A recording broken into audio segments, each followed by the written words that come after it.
Hey class, history lesson 37. We have a very interesting lesson today.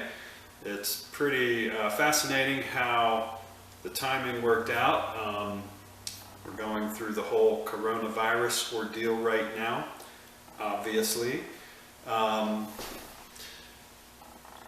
some of you have probably heard, but the last time that our country went through a major pandemic, well, it's not actually the last time. That we've had a few since then, but the one that people think about and talk about a lot was the pandemic of 1918 called the Spanish flu.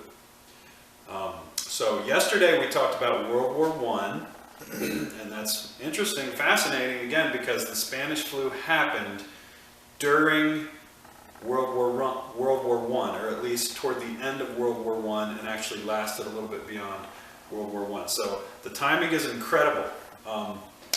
Anyway, so we're going to talk about that and you know, learn from that, because it's much more interesting because of us today dealing with the coronavirus. If it wouldn't be for the coronavirus, we probably wouldn't be all that concerned about the Spanish flu, right? Anyway, so we're gonna look at that today. A couple things before we get into the lesson. Don't forget your Bible book summary.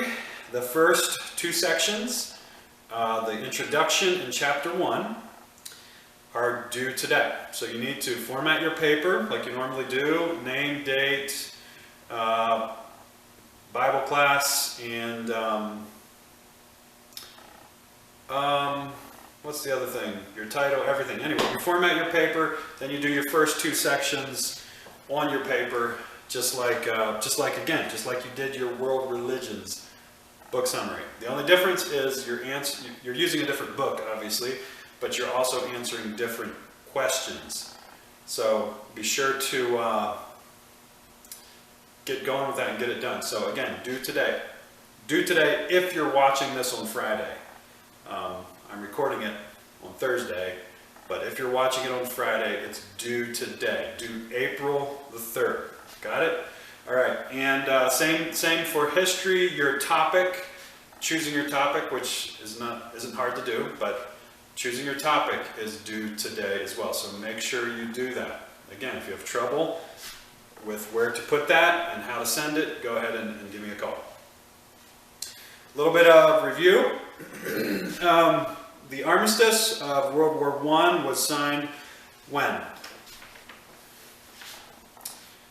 Good job. November 11, 1918, for those of you who had it. Germany was forced to agree to very harsh terms. When did the U.S. enter World War I? 1917. However, they played a very important part in the turning the tide of the war. So U.S. joining the war was very important. In the process, they lost about how many men? 115,000. And by the way, as I mentioned in the World War I lesson, most of those men died of disease, not from their wounds from war. Okay? Most died from disease, not bullets. Guess what disease killed most of those men? Okay? The Spanish flu. The U.S. remained neutral in World War I as long as they could. That's an important thing to remember. So what are the two things that, well, I say two things. What was one of the dynamics that led to kind of making Europe into sort of a hotbed or a powder keg? What led to that? What brought about the circumstances that brought Europe to the brink of war? What do you think? There was a number of circumstances. Imperialism was a big deal in Europe. Nations were trying to empire build. They wanted to expand. They wanted to grow. Nationalism was at an all-time high. Nationalism is The definition we put down is identification with one's own nation and support for its interests, especially to the exclusion or detriment of the interests of other nations. So it's when you are so fiercely loyal to your nation that you're willing to damage other nations in order to get what you want, right? So patriotism is when you're loyal to your country, you're glad for your country, you're thankful for your country and all that. Nationalism is like patriotism on steroids. It's like you're so passionate about your country that you think you're the best, everyone else is inferior, and you're willing to hurt those other countries in order to get what you want. Okay, so that was nationalism, and that was at an all-time high in Europe. Europe was just, it was just this hotbed. It was fomenting, and the nations were forming alliances and doing all these things to try to strengthen their position. And all it took was one spark, which was what? Does anybody remember? Yes, the assassination of Archduke Ferdinand and his wife in Serbia, because the Serbians were kind of rebelling against Austria-Hungary, and when the Archduke went there to kind of reach out to Serbia and bring unity, they killed him. Well, one guy killed him and his wife, and that was the spark that lit the powder keg and threw Europe into this kind of all-out war. And then, of course, the dominoes started to fall. So Austria-Hungary was in an alliance with Germany and the Ottoman Empire. Russia was in alliance with France, and they came to the aid of Serbia.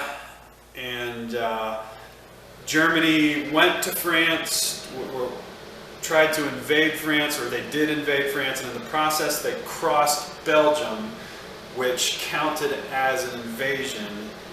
And because they technically invaded Belgium, Great Britain got involved, and the war just went on and on for several years. There was a lot of bloodshed, trench warfare, a lot of death. Finally, the U.S. got involved, and that eventually brought it to an end. Anyway, that was World War I. But again, this is a fascinating study because not many people talk about the Spanish flu. I mean, a lot of people have heard about it, and especially now that we're dealing with the coronavirus, people are talking about the Spanish flu, but you don't think about it a lot. You don't hear a lot about it, or at least we didn't before. But the Spanish flu had a tremendous impact on the entire world. And it actually killed more people than World War I. So, people talk a lot about World War I, how awful it was, and it was awful, it was truly awful, but the Spanish flu actually killed way more people than World War I. And anyway, let's talk about it. So, what were the possible originating places of the Spanish flu? It possibly originated we have 3 different places we think it may have originated in. We're not 100% sure. It may have originated in France. Okay, there was some incidences of the Spanish flu in France very early on at I think it was at a British army hospital. Again, during World War I. And so that may have been where it started, but it also may have started in Kansas, at an American Army compound, where numerous people got the Spanish flu. So it may have started in Kansas. There's a third place where people think it may have started. Does anyone have any idea where that might be? China. I'm guessing Donald Trump thinks it started in China. I don't know that for sure. Interestingly, it's called the Spanish flu. Most people agree that even though it's called the Spanish flu, most people agree it did not start in Spain. The reason they call it the Spanish flu is because Spain was a neutral country during World War I, and because they were a neutral country, they were a lot more free to report on the Spanish flu. So their newspapers were running articles and publicizing and talking about the Spanish flu. And so it looked like there was more Spanish flu in Spain than anywhere else. But that wasn't necessarily the case. Why was Spain the only country talking about the Spanish flu? We will get to that in a little bit. But that's the reason it's called the Spanish flu, is because Spain was basically the only major media outlet that actually talked about it and actually spread news about it and warned people about it and so on and so forth. And we'll get to the reason why in a bit. So the Spanish flu came in several waves.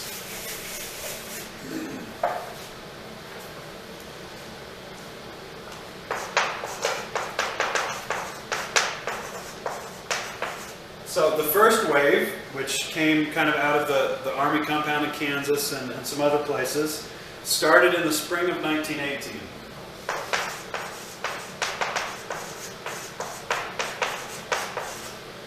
Okay. It had a fairly low death rate. Now it was a serious flu, and there were numerous people that died, and everybody knew it was serious. It was more serious than kind of the typical flu. But compared to what happened later, it didn't have a very high death rate.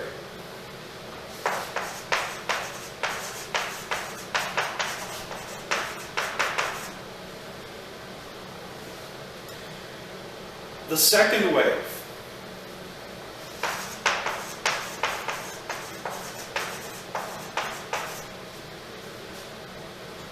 The second wave began in the fall of 1918.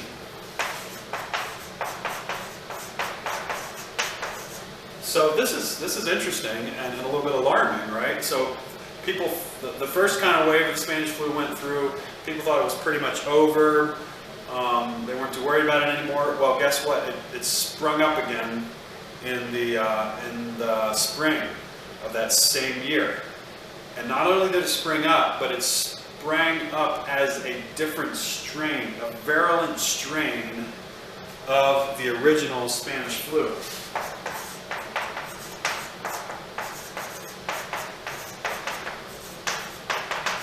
So in other words, it somehow mutated and changed. It was still the same, essentially the same flu, but it changed a little bit. I don't know how it works, but it mutated and it became much, much more deadly than the original Spanish flu.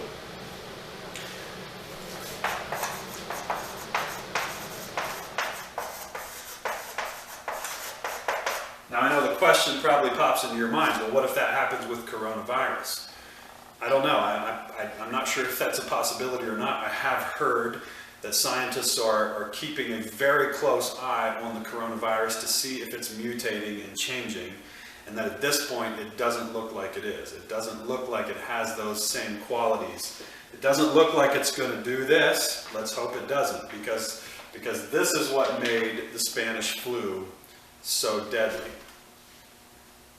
For the Spanish flu, old people died, children died, but it was very interesting. It was very rare. It doesn't usually happen with pandemics, but with the Spanish flu, a lot of people between the ages of 25 and 35 died as well. So they called it a W-shaped curve. So you have old people that died, and you have children that died, but the curve actually went up in the middle as well. And you had a lot of 25 to 35 year-old people who died as well, which really alarmed people. And that's what made the Spanish flu such a big deal. It wasn't just old people, it wasn't just kids. A lot of middle-aged, otherwise completely healthy people died from the Spanish flu. So, young, old,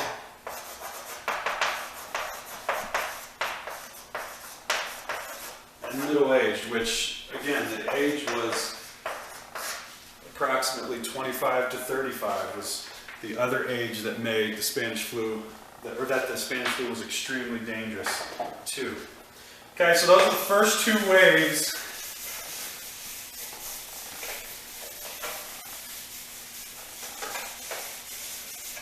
But the Spanish flu actually had a third wave. It didn't stop at 2 waves.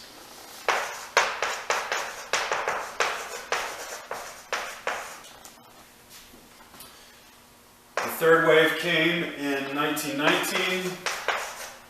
Now, thankfully, because the war was over, even though the third wave, even though the disease itself was just as deadly as the second wave, it died out a lot quicker and didn't harm as many people because the war was over.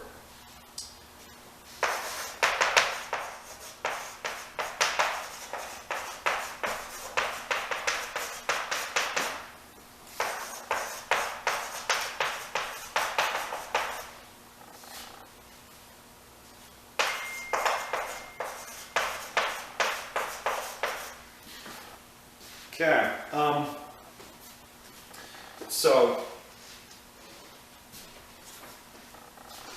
so the third wave was serious, was very serious, but it was not, but again, it didn't kill as many people because it died out more quickly.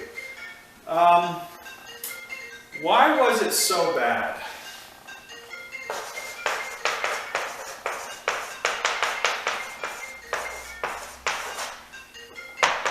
Sorry, my phone is ringing in the background. Why was the Spanish flu so bad? Why did it kill so many people? Well, the first very obvious answer is that it was just a very deadly virus.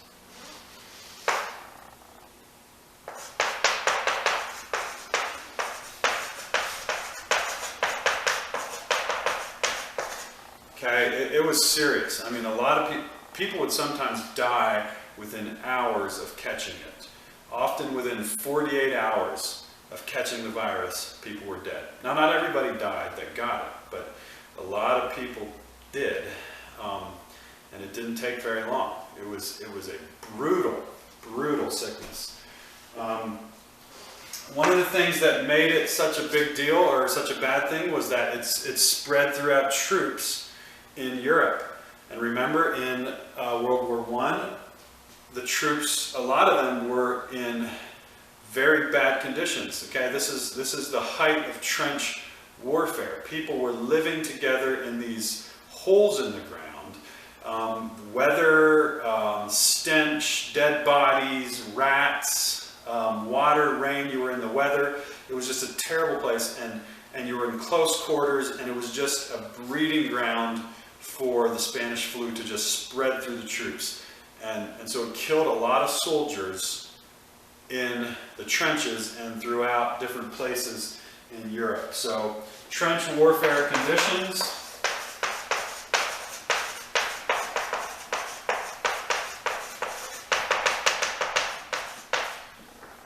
That was a big deal. It was a big deal that it didn't help, put it this way, it did not help the Spanish flu go away. Another thing was that contributed to the spread of the Spanish flu was troop movement.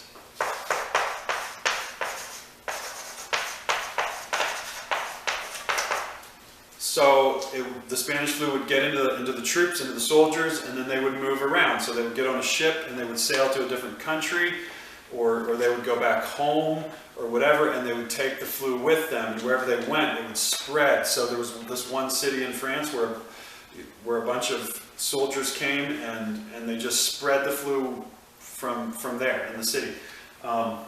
So troops moving around from country to country, continent to continent. See, and back then people didn't travel as much. And that's one of the big challenges that we face today, is people are all the time are traveling overseas and going from place to place. And so today it's really hard to stop a pandemic because people are traveling so much. Back then it wasn't the case. People didn't, you didn't just fly to Europe overnight like you can today. There wasn't air travel like they have today. There was a few airplanes, but not many. or not, at least not near as many passenger airplanes. So you had to take a ship. So it was just it was a harder thing to do. But because of World War I, people were traveling. Soldiers were traveling. Troops were moving around to different places. And that contributed to the spread of the Spanish flu. Another one is a lack of social distancing, okay? So exactly what we're doing right now. We're social distancing. Now they did it, some back then, and eventually I think they got better at it.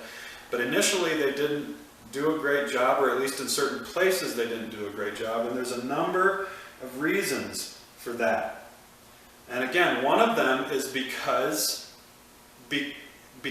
America and Great Britain and France and Germany and all these countries are embroiled in a war.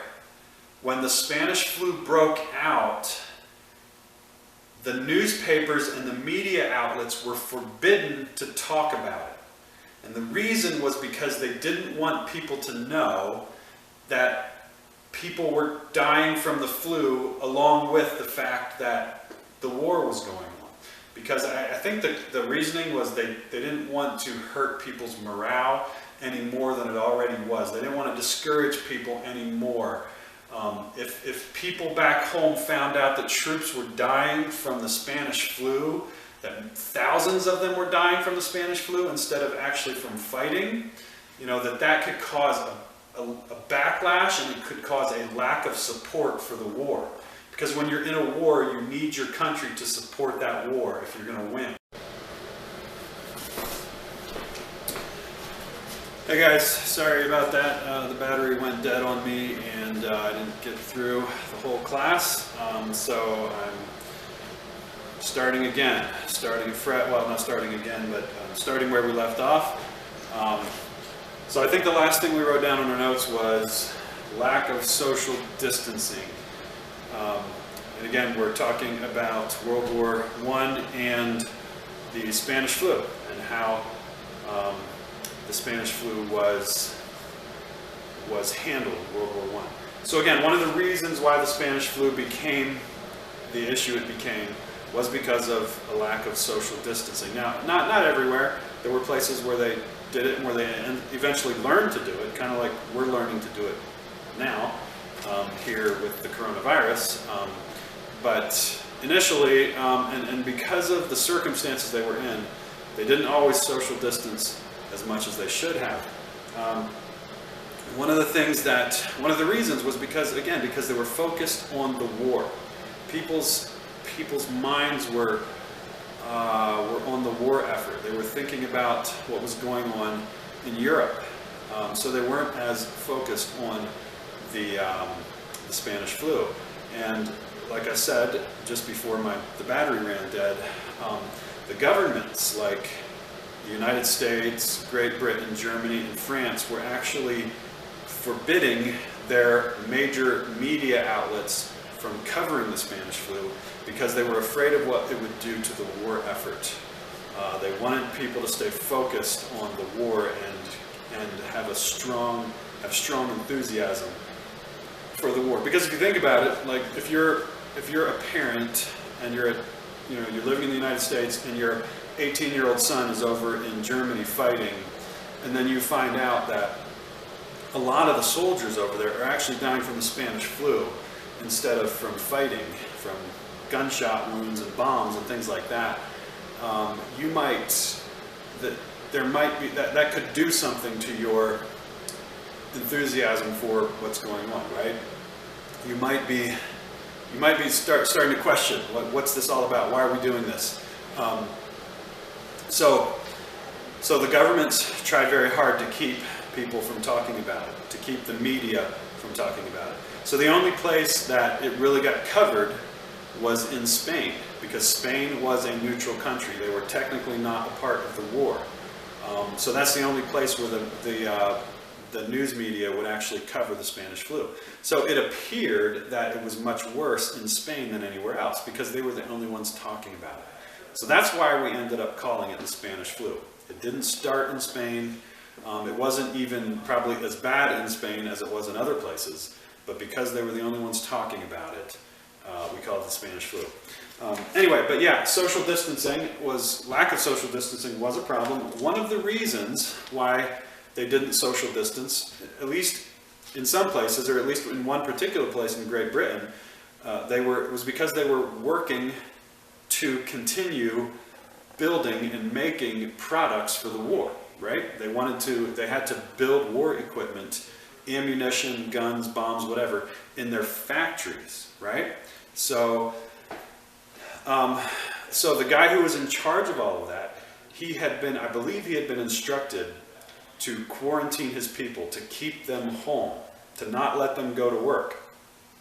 And he refused to obey that order. And the reason was because he said we need to keep putting our time and effort into the war effort. We need to keep working toward winning this war. Now, if you think about it, that would be a hard call, wouldn't it? I mean, you've got a war going on. You need to build supplies. You need to keep those supplies headed to the front lines to keep your army winning, right? However, if you're dealing with a flu, that makes it difficult. So they had to weigh the costs and the benefits and figure out what was worth it, and so forth. We're kind of having to do that today. Thankfully, we don't have to, we don't have a war to fight, so we don't have that dilemma. But there are still people talking about, what is the cost compared to the benefits? Is it worth shutting down the economy for 3 months in order to try to fight this thing? So you have to weigh the costs and the benefits, because the long-term effects of shutting down the economy could also have some pretty serious ramifications, right? Because hospitals need money to care for cancer patients and things like that. So anyway, but they had to deal with a war, right? They weren't just dealing with the Spanish flu, they were also dealing with trying to keep this war going and trying to defeat the Germans and get the thing over with. One of the things that happened, the Spanish flu was going on in Europe and the United States, around the world, when World War I ended, okay?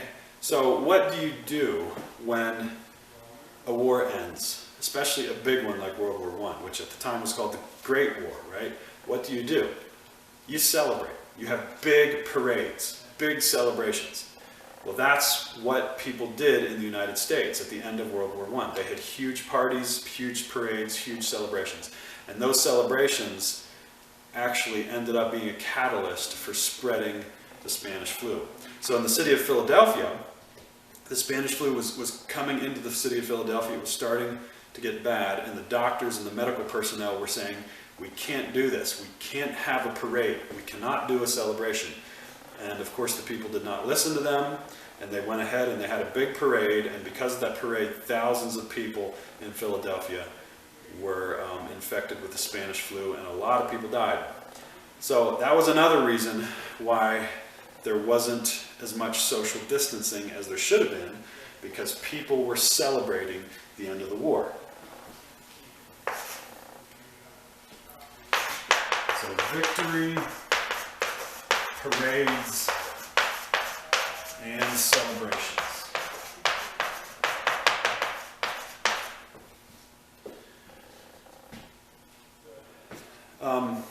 So again, they had these two things that they had to think about, right?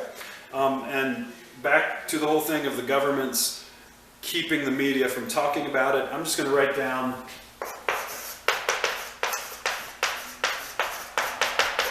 dishonesty, okay? So covering it up, trying to cover up the Spanish flu. And one thing that we've learned is that you should never try to cover up a flu pandemic. That's not going to help the situation at all. One of the most important things about fighting a pandemic is letting people know what's going on. So the fact that they tried to cover it up probably made it worse, right? Why was the Spanish flu so bad? Why was it so bad? Why was it so deadly? Well, first and foremost is it simply was a very, I'm sorry, I wrote down the wrong thing. I jumped backwards.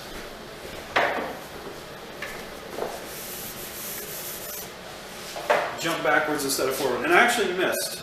I missed one point under why was it so bad. Sorry, I'm all confused and messed up.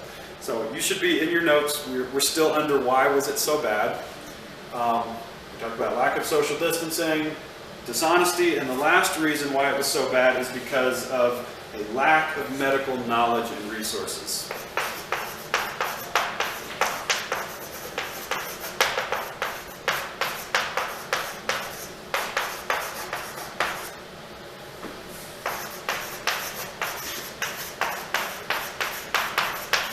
So 1918 was not that long ago. It was just a little bit over 100 years ago. However, we are way, way ahead of them medically now. There has been tremendous medical advancements in the world since 1918.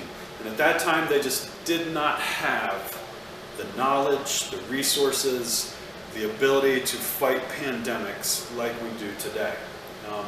They didn't have the ability to make vaccines and all that. Medication, things like that.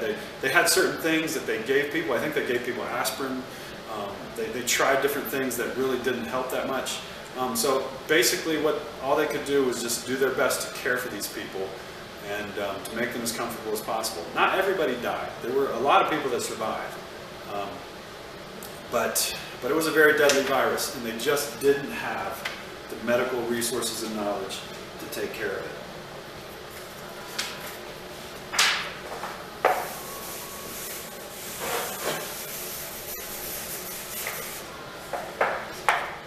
So now we're going to talk about the impact.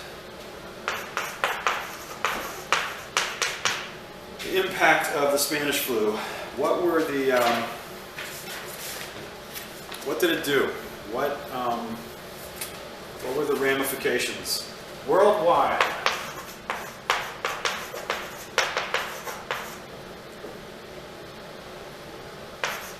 there were approximately 20 to 50 million deaths.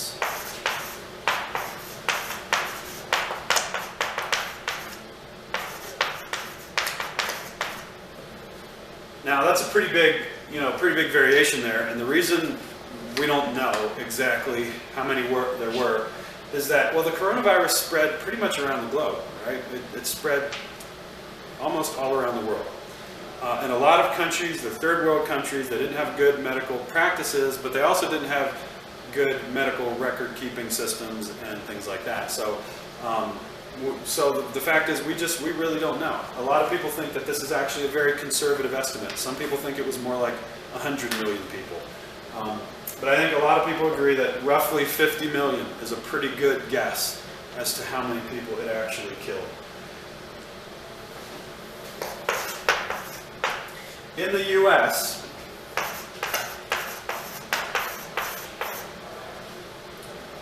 there were 675,000 deaths, which in the grand scheme of things, that's not even a million. So we didn't get hit as hard as probably a lot of other places. However, again, if you compare it to World War I, World War I killed, I think, about 16 million people. That includes civilians who starved to death because of the ravages of war, people that were caught in the crossfire, all of that. About 16 or 17 million people died in World War I. The Spanish flu killed probably significantly more than that, right? In the United States, 115,000 soldiers died in World War I. 675,000 Americans total, roughly, died from the Spanish flu. So the Spanish flu was much more deadly than World War I, which is interesting because, again, we don't hear a lot about it until now because of the coronavirus. People are starting to talk about it. But it was a very, very deadly virus.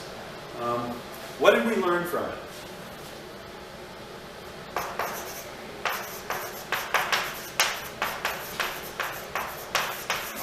Now, as bad as the Spanish flu was, and it was very bad, and it was very tragic, we can, in some ways, be thankful that we can look back and see the things that we learned from it. Because now a lot of people are looking back to times like 1918 and asking themselves, what worked, what didn't work, what do we need to do to get this thing taken care of, right? So one of the very obvious lessons is that pandemics are serious.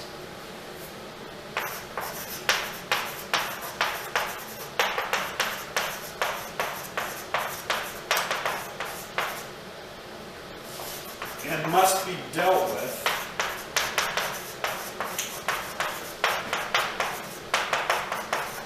seriously. You have to take them seriously. You have to go to great measures to keep them from becoming serious. And so, you know, when the coronavirus first started spreading, a lot of people, myself probably included, were kind of like, is it really that big of a deal? Well, because, you know, throughout my lifetime, there's been different viruses that have sprung up in a very small way that people were worried about, but they were always got taken care of. You know, there was the H1N1, I think that's the swine flu, there was the bird flu, there was all these things that people talk about. Ebola was one that was in Africa for a while, and people were like, you know, you see these things, read about these things, but they always got taken care of and never became a big issue, right? But there are doctors and scientists who know about pandemics have been saying for years that it could happen again. We have to be very careful. We have to take it seriously. And so taking it seriously is the right response. So the serious measures that our government is going to is the right way to deal with this thing, I believe. Not that mistakes aren't made along the way, but we do need to take it seriously. Another lesson we learned is that social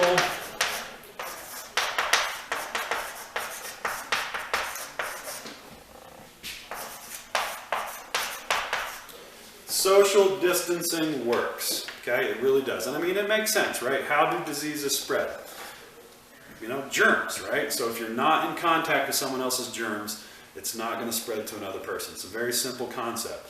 So social distancing truly does work. And in places in 1918 that actually followed practices of social distancing, it really helped save lives. So it is important that we do what the government says and we quarantine ourselves as best as we can,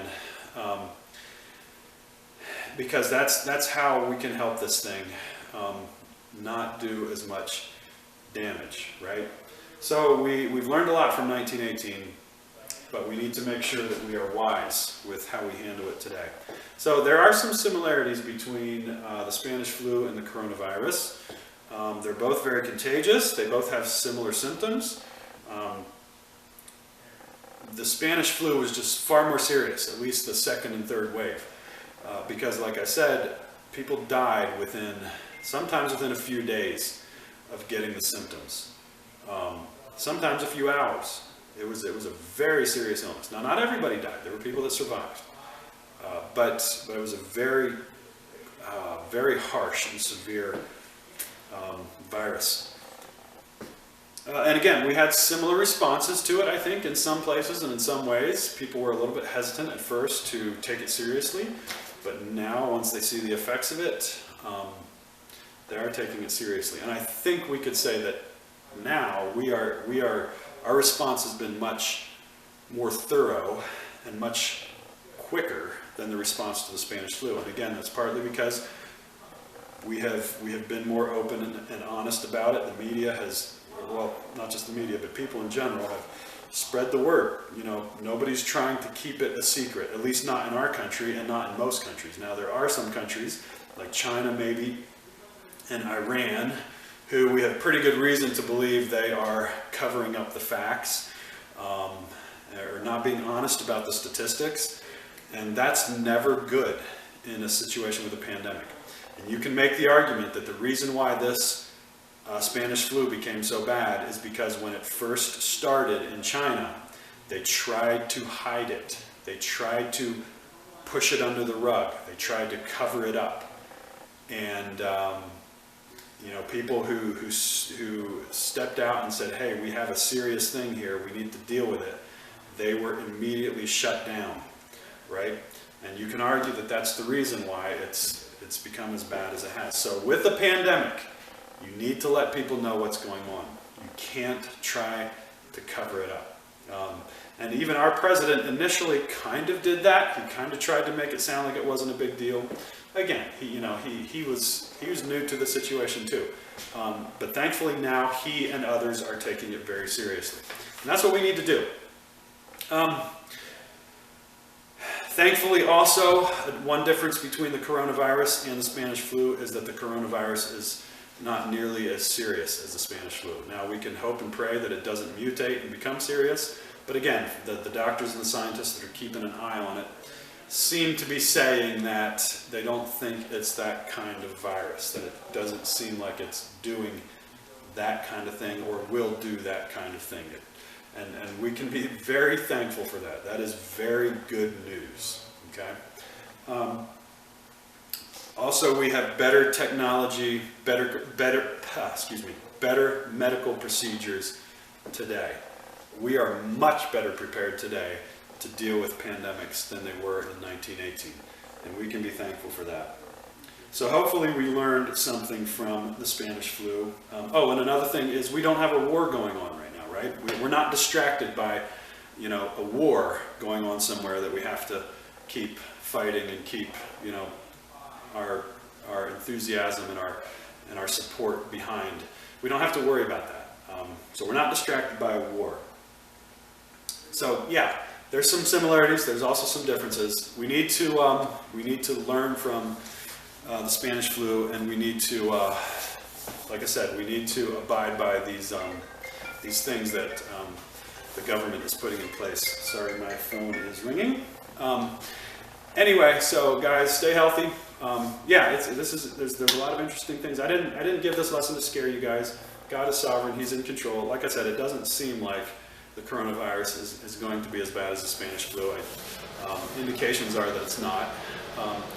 However, it still is a serious virus, and it's starting to affect a lot of people in our country. I think I already told you guys, my cousin's wife tested positive for the coronavirus. Now he and his son are getting fevers, and it looks like they might have it. And his mom and dad, which would be my aunt and uncle, are also getting sick. So it looks like they might have it, and they're in their 60s. So they're in a high-risk category. So it's starting to hit home, and it's pretty important that we all do our part in this, love our neighbor, pray for people that are suffering, but ultimately put our faith and trust in a God who is completely sovereign in this whole thing. And we can rest in Him and trust Him. And again, I think we're going to have opportunities as Christians to shine the light of the gospel to those around us. So stay healthy, hang in there.